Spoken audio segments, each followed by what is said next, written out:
All right, Facebook Live. Welcome. This is the home team. I'm Dr. Serrano, my wife Jessica. And as people come on, I'll just kind of introduce the topic, what we're going to be covering today, and why we're here. So we're here because we care about your families, and we want to help you guys navigate, the spiritual, the mental, and physical challenges that come with raising a family. So we want to give you a little bit of insight into our lives, our background, things, how we kind of navigate things, and not that this is the only way, but this is one way that's worked for us. So we want to share that with you guys. So. Okay, a little bit of a review, just what we've been talking about. If you're just joining us, this is a 5-step plan towards success in just any avenue of your life. So far we've covered the first one, dream. Here we go. filling up in that sacred space of your mind, your heart, your body, filling it up with the right things. Number 2, we had measuring the gap. Number 3, which was last week, it was a great one. It was called Dream Again. And today we're going to be talking about a really, I think, life-changing one, which is making a routine.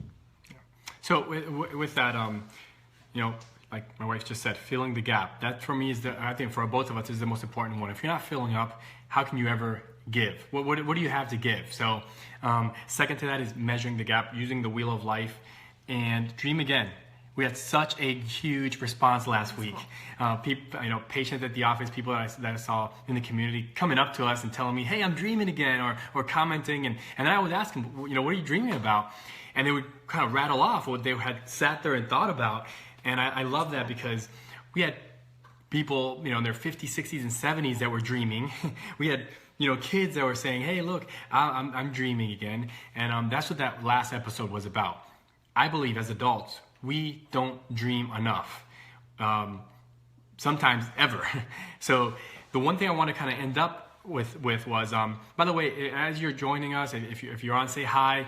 If you're liking this, give us some hearts, and definitely share this. Share this so that others can enjoy it as well. But what I didn't finish with last week was when you dream again, then you have to take those dreams and make them into goals, actual goals, actual actionable steps, right? So for us to do that, you might want to take a second and grab your pencil. If you've taken any kind of success classes or seminars before, you've heard the SMART goals.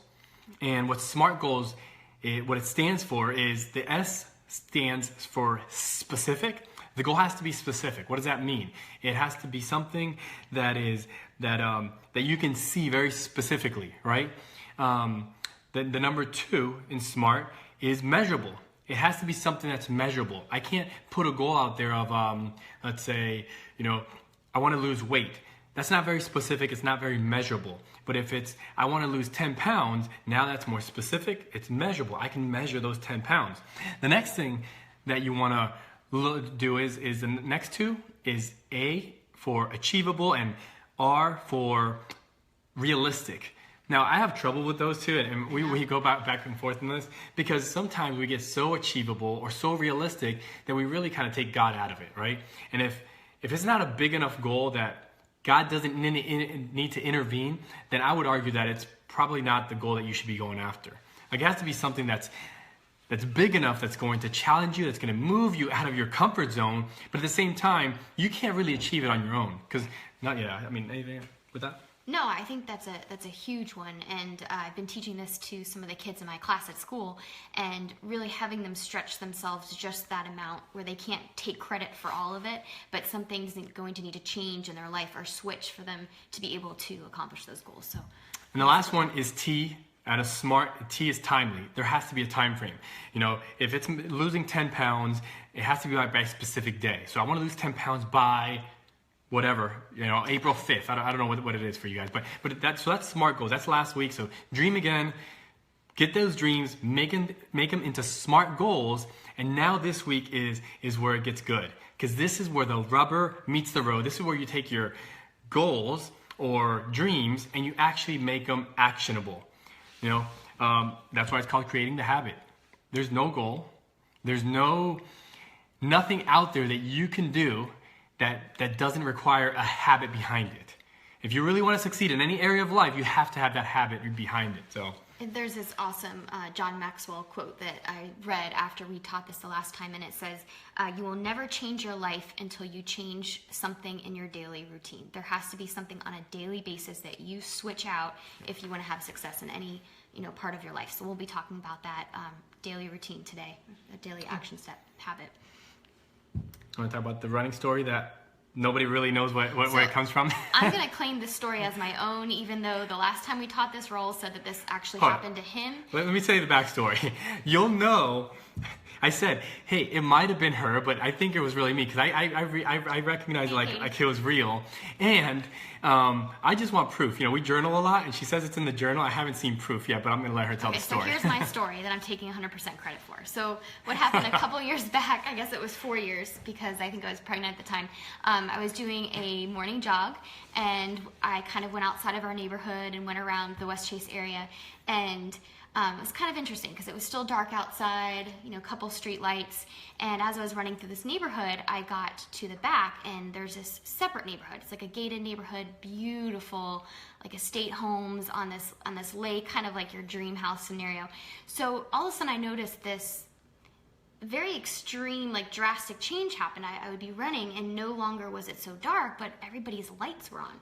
So I would see like bedroom lights on, I would see downstairs lights, and I don't know what time this was, maybe 6 a.m. or so. And I was like, wait a second, like all the cars are still in the driveway.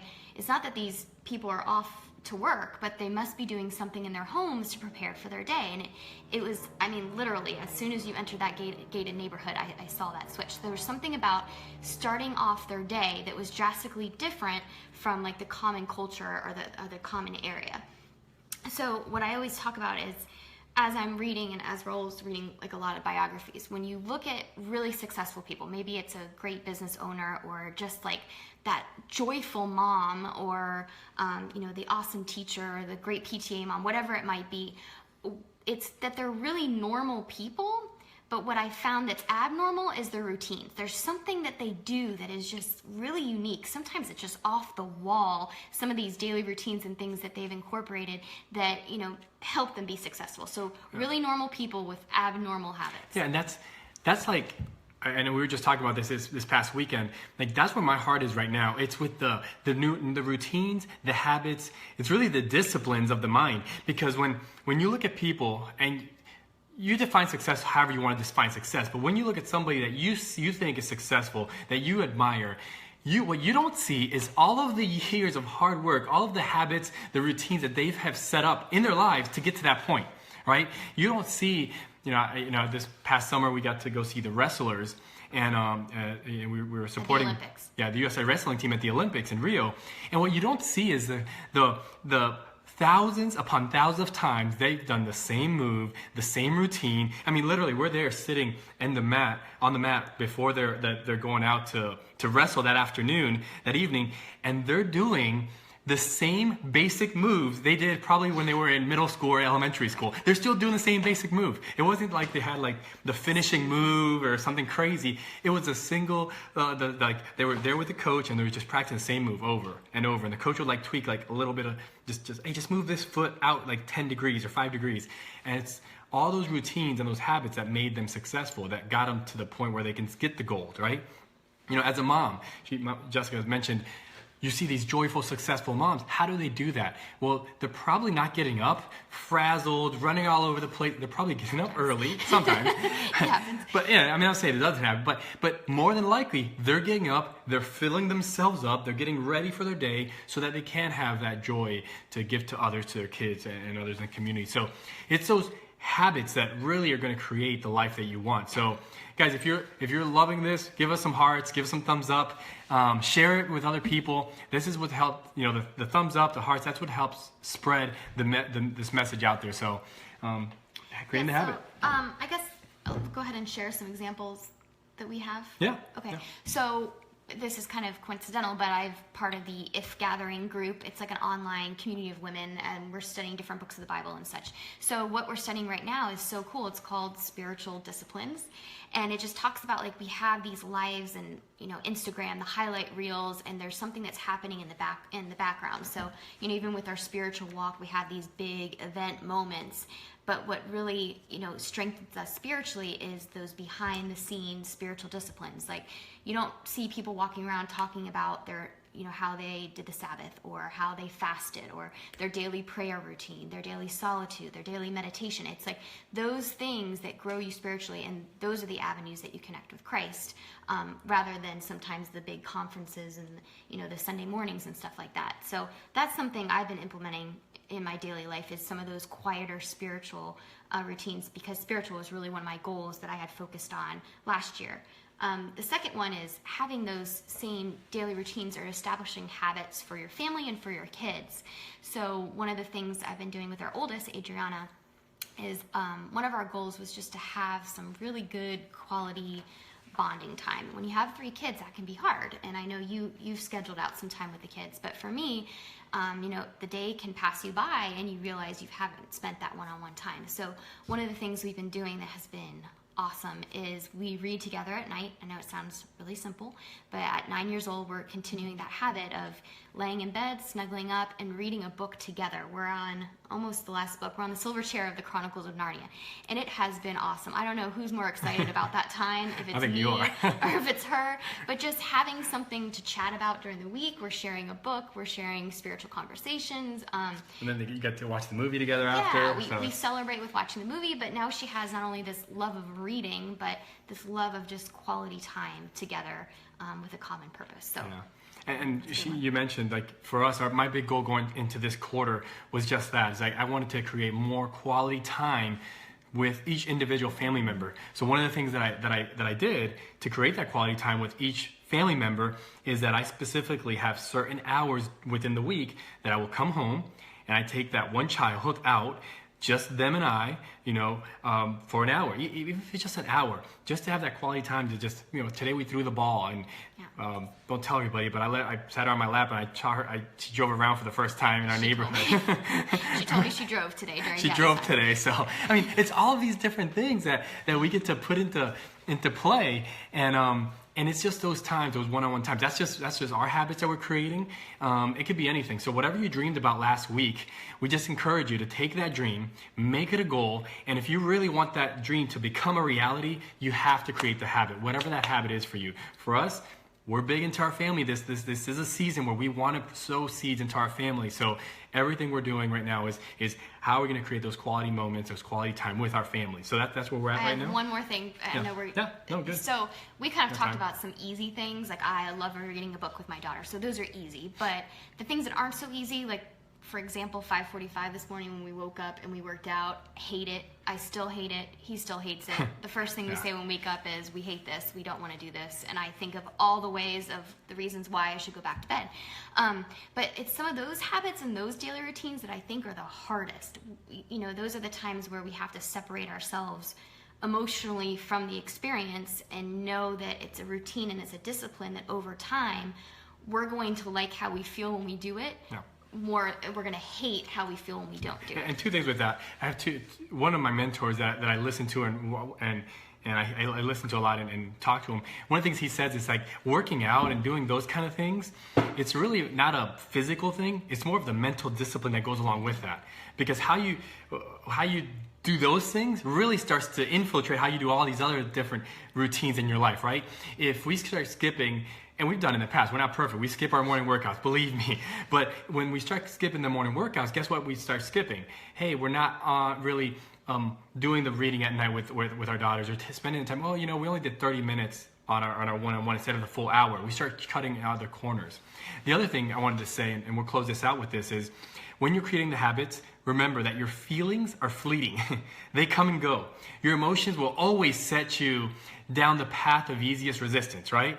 And that's when you have to separate the emotions from your goal or what you want to achieve. Because if we let our bodies go by emotions, we're always going to take the easier route, and the easier route never gets you to where you truly want to be in life, spiritually, Susan nailed physically. It. She said maximize mind. Oh, So that's good. awesome.